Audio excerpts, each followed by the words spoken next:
नमस्कार, स्वागत है आपका भारत एक्सप्रेस में। मैं हूं आपके साथ आरती पाठक। देश में लोकसभा चुनाव से पहले सुरक्षा एजेंसियों को बहुत बड़ी कामयाबी हाथ लगी है। असम में एसटीएफ ने आईएसआईएस के इंडिया हेड हैरिस फारूकी और उसके सहयोगी को असम के धुबरी में धर दबोचा। दोनों को बांग्लादेश से सीमा पार करके भारत आने के बाद पकड़ा गया। लोकसभा चुनाव से पहले हैरिस फारूकी को गिरफ्तार कर एसटीएफ ने कई बड़ी साजिशों को नाकाम कर दिया है। कैसे, देखिए हमारी एक खास पेशकश, साजिश और शिकंजा।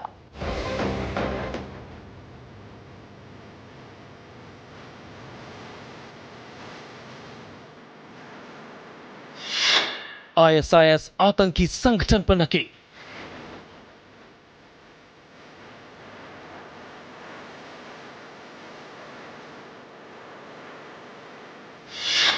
इंडिया हेड की साजिश फेल।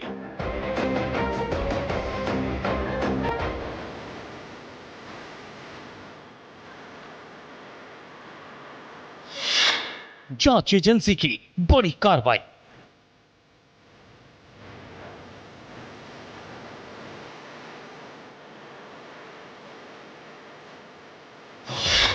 हैरिस फारूकी की हुई गिरफ्तारी।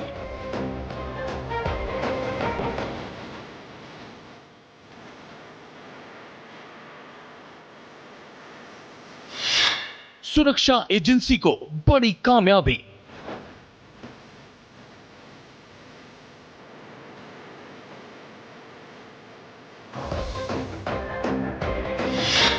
आतंकी संगठन पर पड़ेगी भारी।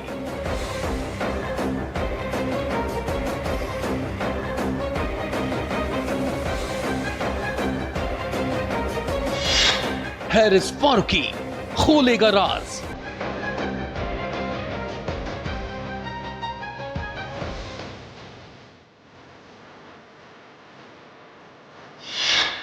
देश में आतंकियों का होगा पर्दाफाश।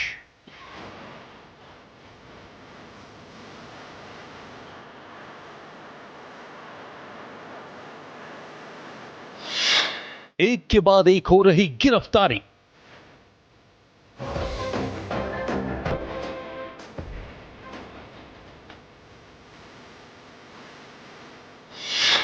आईएसआईएस के नेटवर्क को खत्म करने की तैयारी।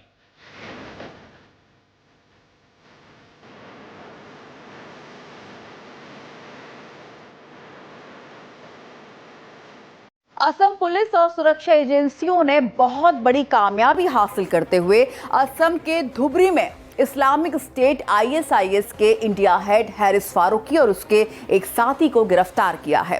सुरक्षा एजेंसियों के मुताबिक हैरिस फारूकी और अनुराग सिंह उर्फ रेहान को उस समय गिरफ्तार कर लिया गया जब दोनों बांग्लादेश की सीमा से भारत में घुसने की कोशिश कर रहे थे। देखिए ये रिपोर्ट।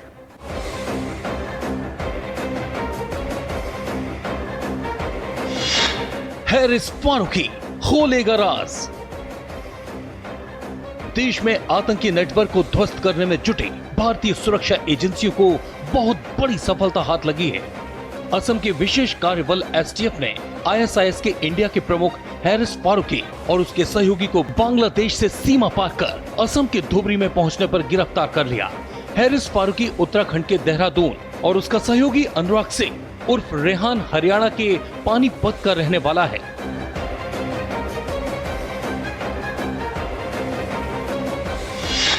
खूंखार आतंकियों की पहचान। असम पुलिस के पब्लिक रिलेशन ऑफिसर प्रणब ज्योति गोस्वामी ने बताया कि एक गुप्त सूचना के आधार पर एसटीएफ ने दोनों को धर्मशाला क्षेत्र में पकड़ा है। उसके बाद दोनों को गुवाहाटी के एसटीएफ कार्यालय लाकर पूछताछ की गई।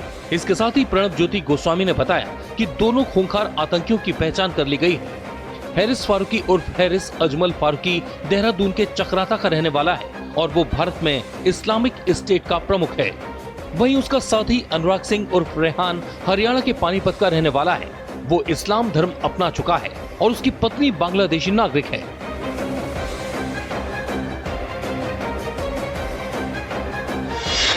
कैसे पकड़ा गया हैरिस फारूकी?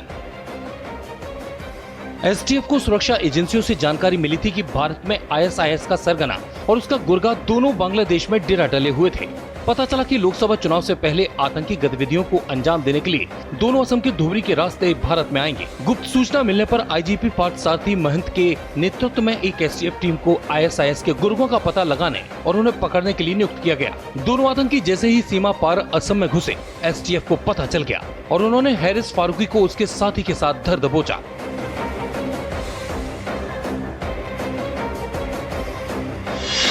देश की धरती से आतंकवाद को खत्म करेंगे। वहीं इस कार्रवाई पर असम के मुख्यमंत्री हेमंत बिस्वा शर्मा ने एक प्रतिक्रिया दी है। असम पुलिस के एक ट्वीट पर प्रतिक्रिया व्यक्त करते हुए सीएम बिस्वा ने कहा, माननीय प्रधानमंत्री नरेंद्र मोदी के नेतृत्व में हम कट्टरपंथियों के खिलाफ अपनी लड़ाई जारी रखेंगे और अपने देश की धरती से आतंकवाद को खत्म करेंगे।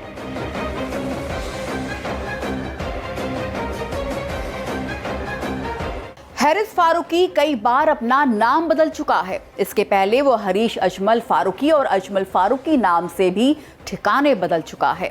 वहीं रेहान पानीपत में रहता है। रेहान की पत्नी बांग्लादेशी नागरिक है और रेहान का असली नाम अनुराग सिंह है, जिसने इस्लाम अपना लिया है। पुलिस के मुताबिक ये दोनों भारत में इस्लामिक स्टेट के बेहद प्रशिक्षित और प्रेरित लीडर हैं।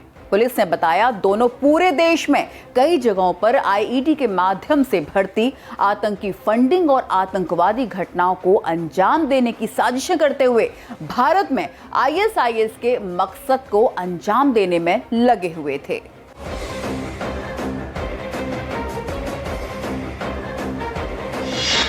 आईएसआईएस के दोनों ट्रेंड लीडर फंड जुटाने में माहिर।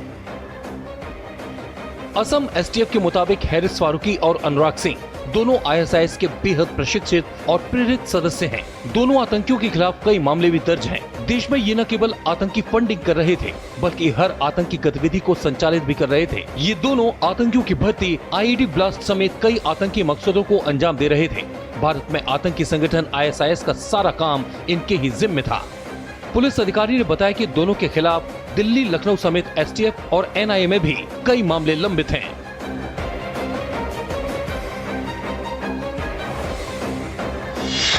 एनआईए जोड़ेगी कड़ियां। पुलिस ने साथ ही ये भी कहा कि दोनों आरोपियों को आगे की जांच के लिए एसटीएफ ने एनआईए को सौंप दिया है। हैरिस फारूकी कई बार अपना नाम बदल चुका है। इससे पहले वो हरीश अजमल फारूकी और अजमल फारूकी जैसे नकली नामों के साथ अपने ठिकाने बदल चुका है। वहीं रेहान पानीपत में रहता है। रेहान की पत्नी बांग्लादेशी नागरिक है। रेहान का असली नाम अनुराग सिंह है, जिसने इस्लाम अपना लिया है।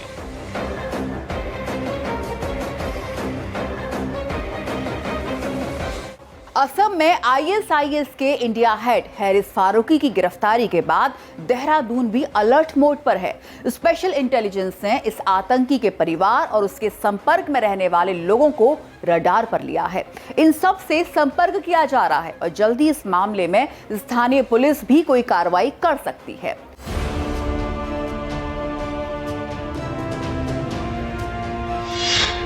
दस सालों से देहरादून नहीं आया हैरिस। हैरिस फारूकी अलीगढ़ मुस्लिम विश्वविद्यालय का छात्र रहा है। देहरादून के एसएसपी अजय सिंह ने बताया कि हैरिस के पिता यहाँ पर एक यूनानी दवाखाना चलाते हैं। बीते 20 सालों से फारूकी का परिवार देहरादून के डानलवाला में रहता है।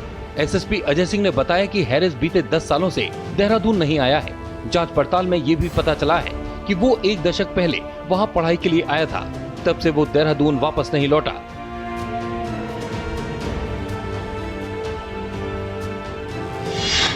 जांच एजेंसियां रख रही पैनी नजर।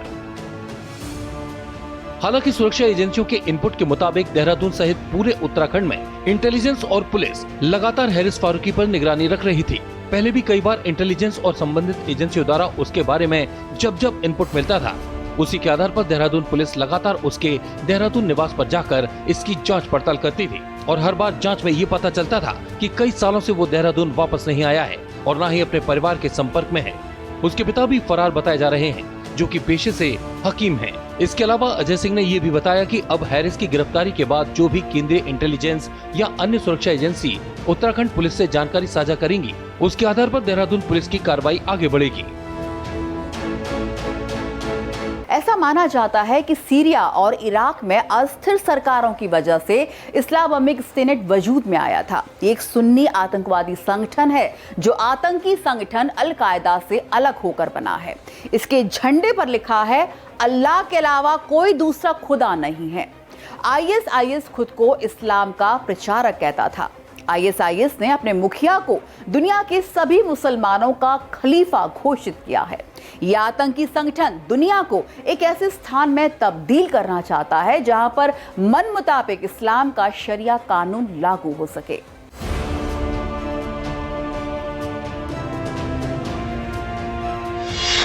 आईएसआईएस दुनिया में क्यों है बदनाम? Islamic state of Iraq and Syria यानी आईएसआईएस मध्य पूर्व के देशों में सक्रिय सुन्नी आतंकवादी संगठन है। इसका गठन 2013-14 के दौरान हुआ था। उसी दौरान उसने अपने मुखिया अबू बकर अल बगदादी को दुनिया के सभी मुसलमानों का खलीफा घोषित कर दिया था। इसका मकसद दुनिया भर में इस्लामी राज्य की स्थापना है। शुरुआत में अल कायदा भी इससे जुड़ा हुआ था, बाद में उसने खुद को इस संगठन से अलग कर लिया। इसके झंडे पर लिखा है अल्लाह के अलावा कोई दूसरा खुदा नहीं है। आईएसआईएस का घिनौना चेहरा इसकी सबसे बड़ी पहचान है। बेकसूर लोगों और अपने विरोधियों में डर पैदा करने के लिए इस्लामिक स्टेट ने कई लोगों के सर कलम किए हैं।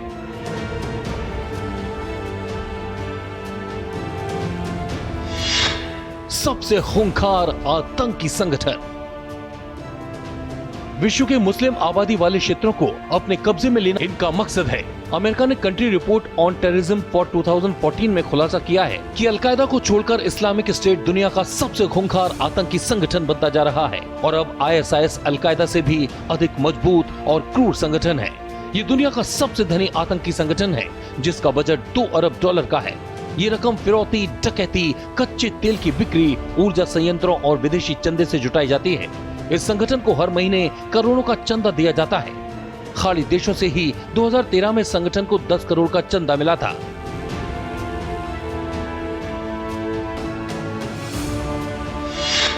दूसरे देशों में बना रहा अपनी पैठ।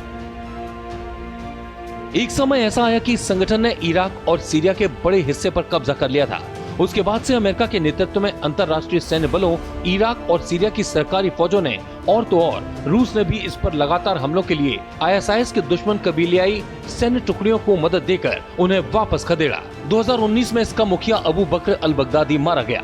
ये संगठन अभी मध्य पूर्व के देशों में अशांति का सबसे बड़ा कारण है। इराक और सीरिया में जमीन खोने के बाद ये दूसरे देशों में अपनी जमीन तलाश रहा है।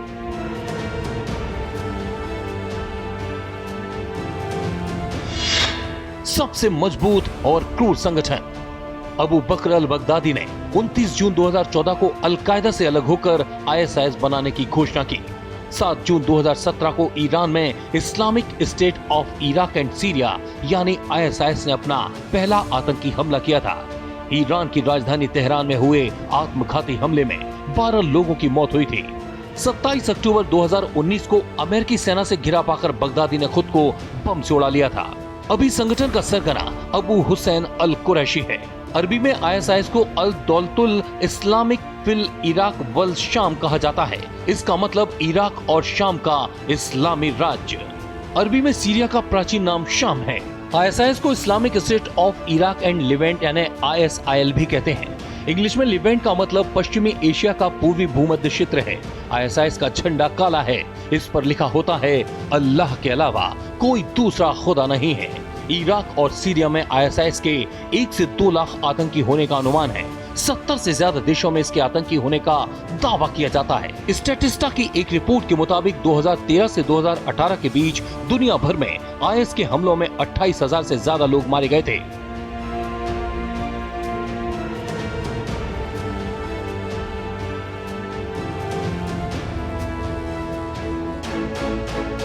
देश की सुरक्षा एजेंसियों का नाम विश्व की टॉप सुरक्षा एजेंसी में आता है। सीमा पर तैनात जवानों के साथ ही देश के अंदर भी ऐसी कई एजेंसियां हैं जिन्होंने देश को बड़े बड़े खतरों से बचाया है। इसी कड़ी में असम STF ने लोकसभा चुनाव से पहले हारिस फारूकी और रेहान को गिरफ्तार कर कई बड़ी साजिशों को नाकाम कर दिया है। अब आने वाले दिनों में ये दोनों कई बड़े राज खोलेंगे। आज के लिए मेरे साथ फिलहाल इतना ही, लेकिन आप लगातार देखते रहिए भारत एक्सप्रेस।